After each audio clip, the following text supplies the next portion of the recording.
Don't watch me, watch Nolazine TV. It's the best video ever and subscribe to it. It's your boy Big Africa, man, and you now tuned in to Nolazine TV. Right? I'm just telling everybody where you from.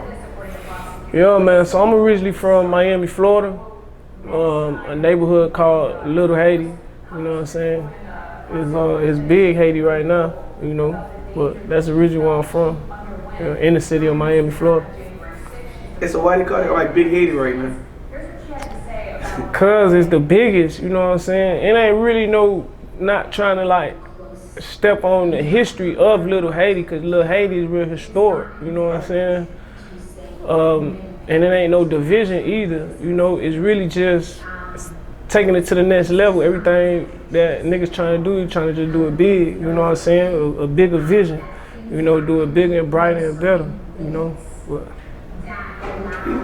and so like growing up, just out there in like Little Haiti, like, you know, and just give us like a brief, you know, like upbringing of yourself, like the things you saw, and the reason why you became a music artist.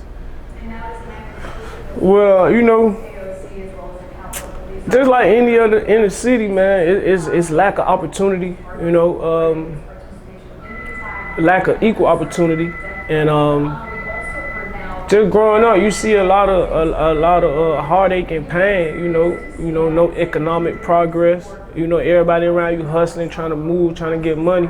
But on the brighter side of things, being from a city like Miami, you got the beaches, you got the palm trees, so you get a chance to escape. You get to go to South Beach, you know what I'm saying? You get to move around, but then it's like a tale of two cities, you know? At the end of the day, you having all this fun on the beach and on the other side of the city, but you gotta come back to your neighborhood and realize that, you know, you still trapped inside, you know, poverty in the projects and in the city, and it's more or less like a hellhole every day, trying to survive, trying to come up with new duets, new ways, new methods, new, you know what I'm saying, new forms of trying to, you know, progress and make ends meet. Yeah, but I definitely understand that, like being from a big city, and like being like, you know, and before the outside looking in, like they don't know what's really going on at all. So yeah. I definitely understand that. Yeah, they think it's just is everything sweet, fun, palm trees, but it's really. If we cross that bridge. Yeah, you cross that bridge. It's over with, man, cause we like sardines in a can, crabs in a barrel, man. It's real concentrated, you know what I'm saying? It's kind of like bringing back what you told me earlier, like, you know, if like New Orleans and like, you know, Florida, just it's kind of like it's something in that water. Yeah, it's something in that water, like, man. Like even the artists you hear from New Orleans, they'll be like, man, it's crab in a barrel, like, but like if you think about New Orleans, it's just like we so close to each other, like most of us get. It's just crazy how like close we is to actually just killing each other. Like in 5 minutes, like it's just, that's how fast it happens. Yeah, it's crazy. Like, damn, it's like, crazy, yeah. Like, man, if you just thought about it before you did it, like, man, if me and Dude, it probably could have got cool again. That's how it is. A lot of times, where I'm from, bro, like, the person that killed you, you probably went to school with them. The nigga that robbed you, you know what I'm saying? You probably slept in the bed with them. Yeah, you know what I'm saying? Your mama played cards with each other. Facts. Somebody we all connected, you know, but like I said, it's crabs in the barrel. Everybody trying to step on each other's toes, trying to get to the top. So, you know, it's more like, man, for self mentality. I definitely understand that. All right. So like growing up, I'm like, who influenced you before I start making music? Oh man, I can honestly say, man, I listened to a lot of like Lil Wayne. You know, before Lil Wayne was Lil Wayne, it was Hot Boys. I listened to a lot of Lil Wayne, a lot of Tupac. You know what I'm saying? I'm really more or less nowadays influenced by I like Young Thug, I like Lil Durk. You know, but yeah, man, in my household, it was a lot of different forms of music, man. We had all the oldie goldies, a lot of reggae, you know, Bob Marley, Buju Banton, you know what I'm saying, good R&B, Mary J. Blige, you know what I'm saying? So it was like, you know, a good mixture, a whole little gumbo of musical influence in my household that made me feel like, you know, I had that gift also. Okay, and I definitely, you know, understand that. So do you have any projects coming up? Any what? Do you have any like projects coming up? Projects? Oh yeah. Well, I'm actually I'm an independent artist, you know what I'm saying? So I really do what I want, you know what I'm saying? That's the good thing about drop when you want. Yeah, I drop when I want. So I'm also an actor, you know what I'm saying? Back in my hometown, I was to answer your question, back in my hometown, I was a victim of I don't like to say victim, I was a survivor of a violent crime, you know what I'm saying? I was shot multiple times. I still got bullet fragments. Actually the bullet still lodged into my femur bone. And at that point in my life, I thought I was gonna die. And that's what really made me pursue music seriously, you know what I'm saying? Since then, I started getting into acting. I booked a role in a major movie that ended up becoming an Oscar winner at the Academy Awards called Moonlight in 2016. Yeah, that was. I ain't liable about to turn it off at first. I'm like, man. Yeah. It's more or less social commentary, you know what I'm saying? And that is some people's life story. I might have to watch that again. Yeah, definitely, man. I'm forever grateful for Moonlight because it detoured my life onto a course where now I'm signed to an agency and I've been booking roles. I just finished up a film with Sylvester Stallone called Samaritan. That's gonna be coming out in June 2021. I'm in the upcoming Netflix film with Jamie Foxx. You know, we start shooting that in a couple weeks. So as far as you working? Yeah, I've been working, man. Musical projects. I dropped a project called Concrete Jungle. Then I dropped some little tracks in between on a project called Survival Mode. And all of that is on all streaming platforms, YouTube, you know, Apple Music. It's everywhere. You know, you could go type that in. But right now I'm also on a visual campaign. Yeah. Definitely understand, man. If that's dope, and I want to say, like, congratulations, you know. Thank you, my brother. Thank you. You know, like, everybody don't actually get their flowers early. Thank you, man. So, you know, so I like, for me personally, I like to tell people early, like, man, if like, keep up the good work. Yeah, you a real one for that, because that's real. A lot of people don't, you know what I'm saying, they feel like, oh, he dick riding, or he, you know what I'm saying, but he ain't really. Like, dick riding is like when you've been around a person for a long time, and you start like, if you start over going hard for the person, as soon as the person actually make it to a certain point, they like, certain point, bingo. Like, you ain't been believing. Bingo, you ain't been believing, but now all of a sudden you, yeah. Like, but if a person meets you from day one and like start giving you a flower, and there ain't no dick riding. Yeah, that's real. That's genuine. That's genuine. 100%, man. Experience that. For real. All right. Yeah. So tell us, I'm like, what's the average day like for you? Well, for me, you know, I check my email because I am a businessman, you know what I'm saying? I'm an independent artist, so I started my own company, Octopus Hustler Entertainment, LLC, you know what I'm saying? And I check my emails, I run through my emails, I see if I have any auditions. If I have any auditions, I go ahead and I tape them, you know, I submit them to my agents, and hopefully they send them back to the casting directors and I'll book the role. After I go through my emails and I do my auditions, I got the studio at my home, so I just pull up the Pro Tools, listen to some beats, and I just go to rapping. So my life more or so consists of just music and film. You know, I'm in both worlds trying to balance it. You know, a young nigga coming from the inner city, from the streets. I'm figuring it out along as I go. You know what I'm saying? Learning how to navigate through this entertainment world, you know, and I feel like me being from the streets is a plus for me because I got that street smart, you know, and I'm not just 100%, you know, entertainment world or a lame or a square, whatever you want to call it, you know what I'm saying? So, you know, I'm just taking my time just like how I would be on the block selling dope. I'm just peeping the scene and you know what I'm saying, trying to stay out the way but still get to my goal. Yeah, definitely, you know. And that's dope. So, like, as far as being one, like, independent artist, do you ever plan on actually, like, signing a deal? Like, if a deal was, like, presented? At this point, no. I feel like, you know, it's like. You don't really have that much control also when you, like, get signed. At all, bro. And, like, most people don't know, like, when you get signed, you know, if you get signed for $3 million, $4 million, you might get signed for that, but you might end up owing $8 million. Bingo. Like, if like, you know, if a couple millions is like a full advance. Yo, they just like give you the money. It's like they give you no rope to hang yourself. Yeah. Basically. Like the only thing good about signing to a label, it's like they marketing machine behind you. The engine, yeah. But if you put that money and just like build connections, you can do that independently, and you probably be stronger. Yeah, and I learned that. I learned that along the way, because it's like, by the time they start showing you love, you don't even want it no more. Right. You know what I'm saying? So it's like, initially when I first came, I'm like, man, you know, I want to get signed, man. I want to get signed. I need that big machine behind me. I need that engine. Until you realize, you know, you start going through it on your own, and like you say, you make connections, you build relationships, and you create partnerships, and you realize, like, man, I can do this shit by myself. Me personally, ever since I was a jit, I had a problem with authority figures. You know what I'm saying? I'm a respectable dude. You show me respect, I'm gonna respect you. You know what I'm saying? You step on my toes, I'm step on yours.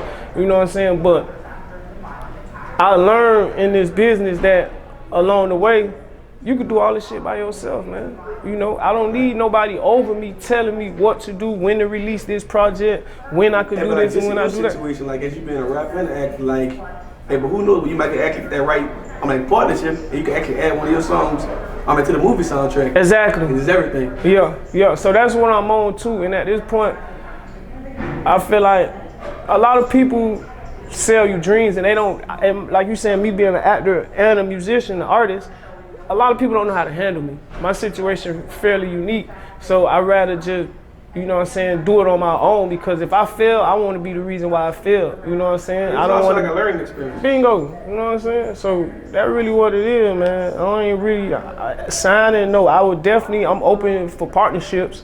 Right. You know what I'm saying? Distribution deals and, you know, promotion, marketing, and all that stuff. But at this point, I've already put over tens of 20,000 into myself, so I'm just gonna continue putting that money into myself. Like, I got invested in my company, so I ain't looking for I ain't looking to actually be put on. No. And I'm making my own lane in my own world. Bingo. I'm little homie turning into the big homie now, so I'm gonna be putting other niggas on. You know what I'm saying? That's my goal, to create positions, you know, for other people to feed their families. So I mean, when you're a leader, that's how it is. Sometimes you gotta just stay down in the trenches till you come up. Okay. Yeah. Okay, let's speak on, you know, being, like, you know, like from Florida, everybody say, like, ever since I was a jit. Like, you think it's like, I want you to explain to the world who might don't know. I'm like, who actually came up, like, actually with that saying? And like, and just like tell the people who don't know, I'm like, what that means. Well, to be honest, if you really from Florida, me being from Miami, Florida, you would be lying if you say you knew who came up with that shit. Right? That was just like natural. New Orleans, like, you know, certain people say stuff like, all right, remember who said that? Like, yeah. Bling bling, Lil Wayne, you think Shy, Stutton, we know, we kind of know who said certain things. Depends on who dropped the song first. You can tell like what area, what hood it came from. Yeah, so like, certain terminology and slang you could trace back to the origins, but a word like jit, I've been saying it since I was a jit, you know what I'm saying? So it's like, it's as natural as breathing air, you know, and, you know, for those who don't know what it means, it just means, you know what I'm saying, a child, you know. From what I was told growing up, it was short for midget, because you a kid, you know, and then some people say it's short for jitterbug. Yeah, midget, or sometimes they say it's short for jitterbug, because you're a kid, you move around, but it mainly means a child. And the older that you get, and when the older you get and somebody call you a jit, it becomes offensive, disrespectful. Hey, come here, jit. Hold on, man. I'm a grown ass man. What you calling me jit for? Tighten up. You know what I'm saying? So it could be used against you too, you know, as an insult. Hey, yeah, nigga call you a jit. Hold on, I ain't no jit, bro. That jit, that's like a do boy. Yeah, bingo. That's like a do boy. Nigga say, hey, come here, jit, man. Go to the store, give me some backwoods, some roll up, grab a leaf. You know what I'm saying? So it's like really a short term. Yeah, it's like a little, you know, for a little boy. Yeah, a midget. A little midget. Yeah, jit. We call the little boys jits and the girls shorties. Okay. Yeah. You know, like everybody would know that. You know, nobody gets that explained from a Florida artist. Yeah. So like I be trying to get, you know, things like that explained to the world. That's good, man. Yeah. Right. Yeah, cause people be getting a lot of shit mixed and screwed, man. Hey, cause like, you know, just people in the world just start saying what the people saying and don't even know what it means. At all. They don't be knowing what, and that's what I'm big on, you know, tracing back the roots of certain stuff, so I don't be looking like no goofy out here saying like in something. Miami, y'all had like different roots, like with Luke and them, and like in New Orleans, we had just the bounce, like The bounce. that bounce was out, but y'all had that pop that pussy. Hey, y'all city lit too, man. I know what I'm saying, but just bring it to the origins, like you know, everybody had their own, you know, their own thing. Their own thing, yeah. Right. All right. And so tell us, I'm like, what do you, enjoy most about being a music artist? And also tell us, what do you actually, hate about being a music artist? What I enjoy most about being a music artist is the creative expression. The fact that I get to express myself, and I don't do it for clout, I don't do it for fame, I don't do it for views. I do it because I genuinely love to express myself through my art form. You know what I'm saying? Sometimes I might have a bad day. You know what I'm saying? I might get up and I feel like, man, crank up the Pro Tools, man. I gotta make a song, man. Or I might have a flashback by the time me doing the bid, locked down in the cell. Like last night, I was up till probably like 4, 5 in the morning recording a song because I was just thinking, I had a flashback about when I was locked up, you know what I'm saying? And I was, you know what I'm saying? I said, collect call conversations, back and forth in my cell, I'm pacing, yeah. They don't know the type of time I'm facing. Yeah, so that was the time I went through when a nigga ratted on me, you know, a nigga snitched on me, and that feeling was just coming back up. So for me, it's just about expressing myself, man. And now I'm living a sober life. You did, like, you smell me, like I don't smoke, you know. I don't do no type of drugs or nothing. You feel me? You drinking? Occasionally. I need to stop drinking. Yeah, I'm not a drinker. I'm not a drinker, but you have a drink. I have it depends on the situation and my surroundings. Being in the movie industry and the music world, like sometimes, like, you know, like most deals go over drinks. Over a drink, yeah. And where I'm from, we call it oil. You know what I'm saying? It's oil because it's going to loosen you up. Sometimes you're a little tight. Yeah, sip some oil. That was the uncle tell me, get some oil. And you sip, you know, loosen you up. But I know my limits, and I'm not an everyday drinker at all, you know. So, yeah, I'm on some sober shit. You know, like to some people that might be lame. But for me, I like having a clear mind. Growing, you know? Yeah, I like having a clear mind. You might get lit, and you just get too lit. I used to get fucked up, bro. Right. I used to get drunk. I be on all type of pills. You gonna fight all kinds. All type of shit. I really, to be honest with you, I had a Percocet addiction, you know, in the past, and I had to kick that, you know, and yeah, man, it was a part of my, and I actually got on pills after I got shot. That was my first time taking a pill. A lot of people get, you know, addicted to pain pills after getting shot. After I got shot, yeah, the doctor prescribed me a whole bunch of them. Yeah, but I don't know if they do it in Florida. When they told me, like, actually when you get shot, they automatically like go up your ass to like check for like feeling. Oh, most people don't even like know they be doing it. Like you shot, like you know they be, if they check your prostate and all that. Oh, they check. I don't think they be on the table so fucked up. Like I guess you got to be a little bit conscious. Like I say, man, they doing what? Yeah. But for me, it was more like, you know what I'm saying? I was going through that physical pain, and the Percocets was what they prescribed me, and that was the only thing that helped with the pain. But then I started noticing, like, this bitch feel good in here. She had a nigga floating. So after I healed up or whatever, I continued with that habit, and you know, eventually I kicked it because I didn't like how it was affecting me, you know, mentally, physically, and spiritually, you know. And I just said, fuck it, that's not for me, you know. It's actually lame. See, a lot of times drugs be fun in the beginning. It's like a snake. It's gonna bite you, you know what I'm saying? You're gonna realize, man, this shit ain't what it is, man. Yeah. And so tell us how you actually gonna come up, what's your name? Well, man, my name actually, me and my sister, you know, a good friend of mine, she more like a sister. We were sitting down having to talk about like politics in the world and the history of, you know, African Americans, blacks in America.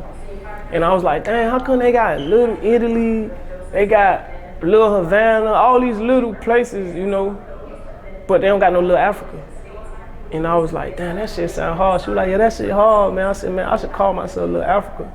And then I stamped the Little Africa, but the more mature that I got, I kicked the Lil. I said, there ain't too many Lil niggas out here, man. Everybody Lil, you know. And the biggest Lil was Lil Wayne. He killed that shit. So I said, you know what, I'm big Africa now, you know, so that's pretty much it. Yeah, with them lives, they got to have too many lives. 2 lives, so I'm big Africa now, you know what I'm saying? And that's pretty, and it's also about originality, because I feel like, I'm not a racist, but I feel like everything worldwide originated from Africa. You know, most of the stuff you could trace back, its origins to Africa, so big Africa stands for originality, 100%.